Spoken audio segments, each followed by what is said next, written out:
So all eyes on this crucial Modi-Trump meeting at the White House in just hours from now. And a short while back, President Donald Trump posted a message on Truth Social, his social media platform, that mentioned the big one, reciprocal tariffs. What should one make of this and the trajectory of the India-US Comprehensive Strategic Partnership? Joining me on this India Today special broadcast is Ambassador Taranjit Sandhu, former Indian ambassador to the United States. Ambassador Sandhu, as always, welcome on India Today. Donald Trump has just posted on Truth Social 3 great weeks, perhaps the best ever, but today is the big one. Reciprocal tariffs make America great again. What should one make of this message, sir? So, Gaurav, let's see it in perspective. He has been saying this. He has already said it a few days back that he will be doing this today.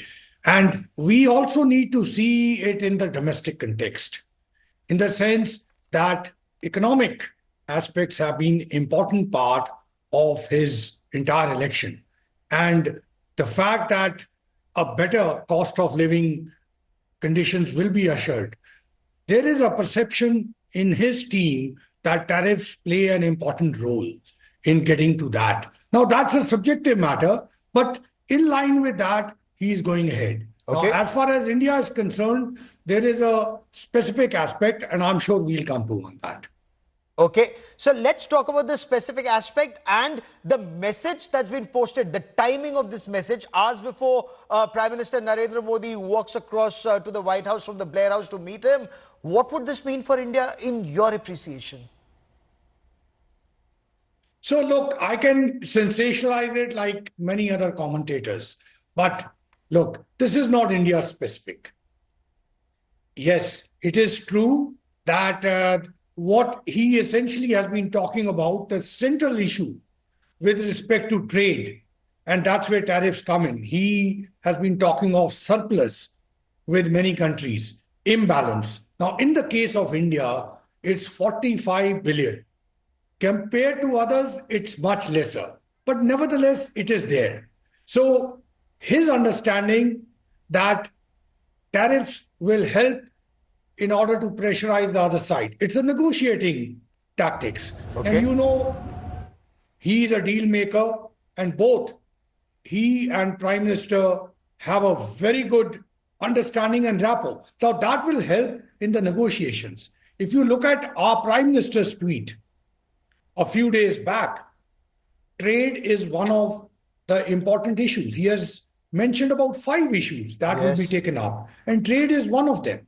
So therefore, I would say it is not a surprise, but yes, it is not targeted to India. Okay. So India would have factored this in. And, you know, if I just take you back to your first interaction with President Trump, you presented your credentials to President Trump in 2020. I've reported both on Howdy Modi in Houston, Texas, and Namaste Trump in Ahmedabad. The personal chemistry between our Prime Minister and the American President. What do you make of the role of their personal chemistry in, one, taking this relationship forward, the importance that he may attach to ties with India? You see niggles or you see forward movement in Trump 2.0? So, since you have mentioned it, I just want to bring out one of the first incidents which I had with him. When I presented my credentials, he told me that, unfortunately, he has to postpone the visit because the elections are coming. How about the meeting, Mr. Musk? Thereafter, a discussion took place, and he did change his mind. He did come. So what I'm trying to underline to you is that what is said in the first instance in negotiations is not the end. And that opens the way. Yes, there are challenges, but there are opportunities too. And speaking of the rapport, I think it was for everyone to see in 2020 February, the visit to Ahmedabad and subsequently.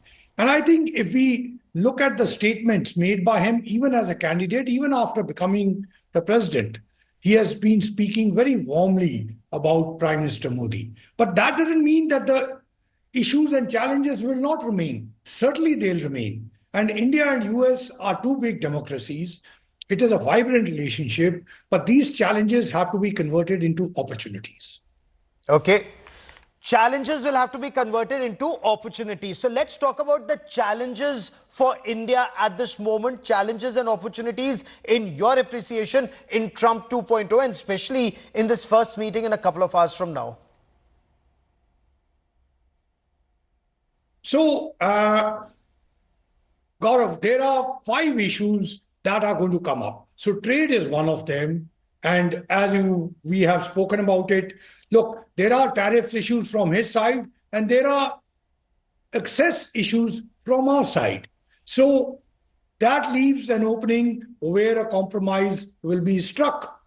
And how that negotiation takes place, that is to be left to the experts. But there is an opening there. And similarly, the second issue, which is going to be taken up, is defense. You know that basically, US has emerged as a major supplier of defense equipment to India. And we have a requirement of what one can call as top-of-the-line defense equipment. We require that, and US has it. However, this would have to be on favorable terms, and that's where the negotiations come in. There are other aspects also, technology transfer, co-production, logistics, and more operational coming together of the forces. That is happening. But this will get further deepened. So, since you mentioned defense and you mentioned technology, I want to focus on one of India's top priorities, which is fighter jet engines, and not just procurement of General Electric engines for the light combat aircraft, but do we see transfer of technology? Do we see manufacturing of those engines in India? Is that likely to be addressed here, Ambassador? So absolutely, you have pointed it out. Look, there are issues on both sides. So we will be also raising them. And that's where the deal will be struck. And President Trump always says that he is a deal maker. Yes. So there are issues like this. As you have said, the jet engines are behind time. So that aspect will be raised by us, but also we want top of the line stuff, not secondary stuff. Yes. And as I've listened on the defense side, if you recall that there are what is called as 10-year framework defense agreements. It started in 2005. It was renewed in 2015. Now that will be under discussion. This is 225. A new one will be signed. I'm sure it will have many innovative aspects in it. So that also gives one opening. Another opening will be in energy. Yes. You know, India has massive energy requirements, and United States is a major energy producer. It's also trying to become a major exporter. In Trump 1.0, India became an importer of energy from United States. And when we are speaking of the deal, when this balance of trade comes in, balance of payments, this will be one of them. You are also aware that there is energy, that is nuclear energy. Yes. There is already talk of small modular reactors. Yes. And US is a producer of that. So India would be one of the purchasers. So there are lots of balances here, and I'm sure that will be part of the discussions. And last aspect, what Prime Minister Modi mentioned about supply chains. And here I want to remind you that in Trump 1.0, the supply chain aspect was first time brought up by him. Secure supply chains. And what was that in context of? It was in context of COVID. And you know the conclusion of COVID as far as President Trump and his team is concerned. Just look at the statement by CIA director a few days back. Where does he point to? China. So that aspect would also be part of the discussions, and of course, number of other international issues. Resilient supply chains, extremely important. But for that, a lot of technology also needs to be given to India. Semiconductors is something that Prime Minister Narendra Modi also spoke of. But may I, for a moment, Ambassador, shift focus to an image that had shocked the nation. Indians living in the United States illegally returned to India in chains and in shackles on board a US military C-17 Globemaster. Now, that actually stunned the country. Do you do that to your friends? Of course, these are illegal Indians in America, and there are thousands and thousands. Some figures put it at several lakhs. But is this meeting also likely to touch upon or address that issue? So, the External Affairs Minister has already said that India will take up the humane side of this aspect. Certainly, if there has been maltreatment, mistreatment, I'm sure that will be brought up and it will be investigated. However, there are two other sides of this aspect, which we must be open-eyed and we must look at it.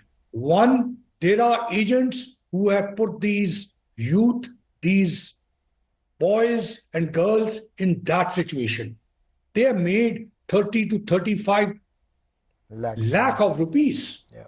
And certainly the local government needs to act on that because these are the people who are accountable. And let's not forget that. They actually took them out. And this is, look, I can personally talk about it because during the elections in 2024, I openly spoke about it. And I would like you to look at the opposition statements at that time.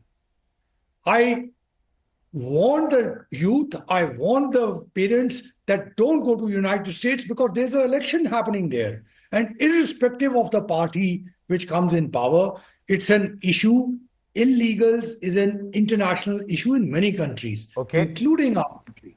And it was an issue, it is an issue in the United States. Now, it's a perception in the US that the illegals are responsible for law and order and crime. It's a perception. So do keep all these aspects in mind. And finally, education and knowledge. Yes. What is education and skills? That is the long-term solution.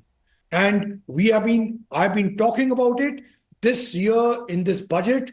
That is very much a prominent part of the government. And everybody needs to come together and ensure that this youth get that talent inside.